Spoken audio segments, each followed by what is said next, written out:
বলেছেন আকীদার ইলম অর্জন, কোরআনের হিফজ, আরবি ভাষা শিক্ষা, এর মধ্যে কোনটা উত্তম, কোনটা শরীয়ত অনুযায়ী ফরজ বা নফল?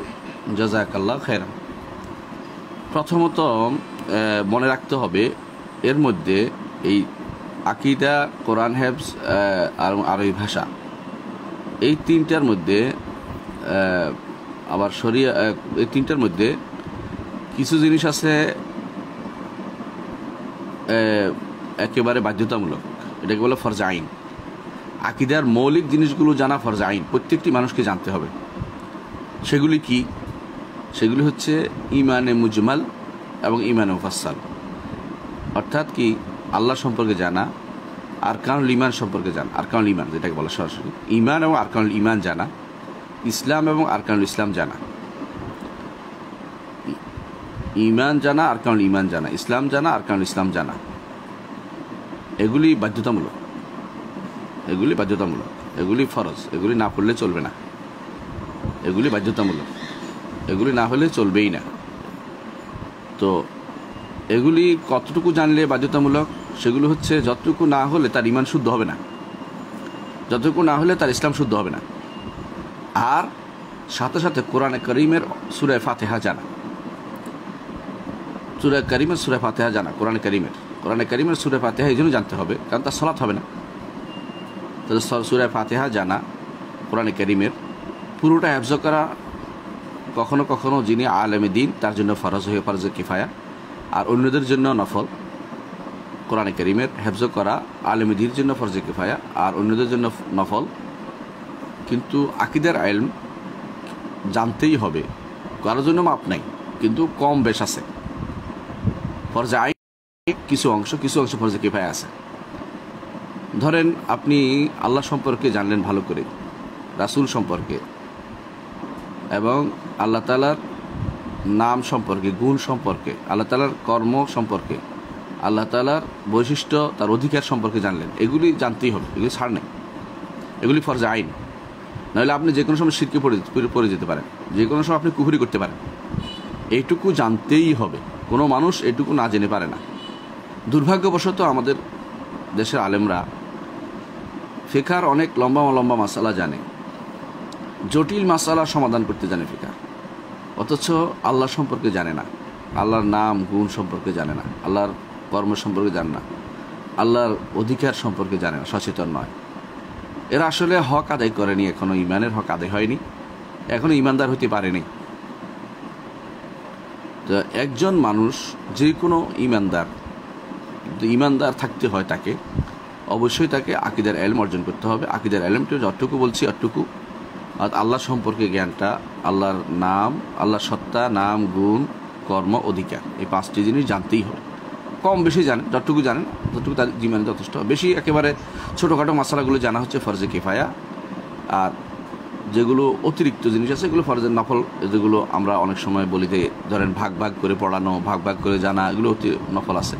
কিন্তু মৌলিকভাবে জানতেই হবে যে আল্লাহ তাআলার, যে আমি আল্লাহ তাআলার সত্তার উপর ঈমান এনেছি, একদম বিশ্বাস করতে হবে এটা, তার সত্তা কীরকম, তিনি সবচেয়ে বড়। কুল আল্লাহু আহাদ আল্লাহুস সামাদ লাম ইয়ালিদ ওয়া লাম ইউলাদ ওয়া লাম ইয়াকুল লাহু কুফুয়ান আহাদ, এটা জানতে হবে। তাকে জানতে হবে লা ইলাহা ইল্লাল্লাহর অর্থ এবং তার শর্ত, তার রোকন জানতে হবে। তাকে জানতে হবে আল্লাহ তাআলার নামগুলো, মৌলিকভাবে এত অনেক নাম আছে এটা জানতে হবে। যখনই নাম আসে যেটা তার জানা হয় তখন এটা ঈমান আনতে হবে। আল্লাহ তাআলার সিফাতগুলো বিশ্বাস করতে হবে, আল্লাহর অনেক সিফাত আছে, সেগুলো যখনই যেটা আসে এটার উপর ঈমান আনতে হবে। মৌলিকভাবে বিশ্বাস করতে হবে আল্লাহর অনেক সিফাত আছে, এগুলো বিশ্বাস করতে হবে। মৌলিকভাবে বিশ্বাস করতে হবে যে আল্লাহ তাআলার কর্ম আছে, সে কর্মের মধ্যে আছে তিনি রাসূল পাঠান, তিনি কোরআন নাজিল করেন, কিতাব নাজিল করেন, তিনি ফেরেশতাদের সৃষ্টি করেছেন, তিনি জিন সৃষ্টি করেছেন, মানুষ সৃষ্টি করেছেন, এগুলো সবই তার কর্ম কাজ। তিনি আখিরাত করবেন, আখিরাতে হাসরের মাঠে সবাইকে উপস্থিত হতে হবে, এটা বিশ্বাস করবেন। তিনি তাকদীর লিখিত রেখেছেন, এগুলো সবগুলো বিশ্বাস করবেন, এগুলো সবই তার কর্ম। এগুলি কিন্তু বিশ্বাস থাকতে হবে। এখন এগুলির মধ্যে খুঁটিনাটি জিনিসগুলো জানাটা হচ্ছে নফল, কিন্তু মৌলিক জিনিসগুলো না জানলে আপনার ঈমান শুদ্ধ হবে না। কেউ যদি কোনো ধরেন আল্লাহ সম্পর্কে জানলো যে আল্লাহ একজন আছেন, কিন্তু আল্লাহর নাম গুণ স্বীকার করলো, সে ঈমানদার হতে পারে না এখনো। কেউ যদি আল্লাহর নাম গুণ স্বীকার করলো, আল্লাহ তাআলার কর্ম অস্বীকার করলো, সে কাফের হয়ে গেছে, ঈমানদার হতে পারে না। কেউ আল্লাহর নাম গুণ কর্ম সব স্বীকার করলো, কিন্তু অথবা আল্লাহর ইবাদতটা অন্য কাউকে দিল অথবা আল্লাহর ইবাদত করলো না, সে কাফের, সে ইমানদার হতে পারে না। তাহলে এই 5টি জিনিস অবশ্যই লাগবে আকিদার ক্ষেত্রে। আল্লাহ তাআলার সত্তা সম্পর্কে জানতে হবে, নামগুলো জানতে হবে, জানুক, যদি বিস্তারিত না জানে গুনাহ হবে না। গুণগুলো জানতে হবে, স্বীকার করে নিতে হবে আল্লাহ তাআলার সবগুলি গুণ, যেগুলো কোরআন সুন্নাহ আসছে এগুলো মেনে নিতে হবে। অস্বীকার করলে কাফের হয়ে যাবে। মৌলিকভাবে জানলে হবে। প্রত্যেকটা জিনিস যদি তার জানা না থাকে নফল, ফরজে কিফায়া, কেউ না কেউ জানতে হবে, নাহলে অন্য তার জন্য অতিরিক্ত জানাটা হচ্ছে তখন নফল হবে। যদি সে মৌলিক জিনিস জানে, সবগুলো স্বীকার করে যে আল্লাহ সত্তাগত গুণ আছে, কর্মগত গুণ রয়েছে, সত্তা ও কর্মগত অনুভূতি রয়েছে, এগুলো স্বীকার করে মৌলিকভাবে, যেটা আসে এটাই বিশ্বাস করে। যেগুলো আসে নাই, তার কাছে জানা যায়নি, সামনে পড়ে না এগুলো, অথবা পড়ার মধ্যে আসে নাই, সেগুলো তার জন্য তখন ফরজে কিফায়া থাকবে। অন্য কেউ জানলে তার গুনাহ হবে না, অর্থাৎ কোনো না কোনো আলেম থাকতে হবে সেটাতে। কোরআন হাফজের মাসালাটা ঠিক ওরকম, এটা সওয়াবের কাজ, বড় সওয়াবের কাজ। রাসূলুল্লাহ সাল্লাল্লাহু আলাইহি ওয়াসাল্লাম বলেছেন, যেই ব্যক্তি কোরআনের হাফেজ, সে মা সাফারাতুল কিরামিল বারারা, আল্লাহর নেককার বান্দাদের সাথে জান্নাতে থাকবে। কিন্তু দেখেন, কোরআন হাফেজ না হলেও সে মুক্তি পাবে না, এটা কিন্তু বলা হয়নি। কিন্তু কতটুকু জানতেই হবে, সূরা ফাতিহা তাকে জানতেই হবে। কোনো ইমাম বলেছেন সূরা ফাতিহার সাথে 3টি আয়াত জানতে হবে যাতে সালাত আদায় হয় অন্তত। কিন্তু কোনো ইমাম বলেছেন না জানলেও তার এটা চলবে, কিন্তু সূরা ফাতিহা তাকে জানতেই হবে, বুঝতে হবে কী পড়তেছে সে।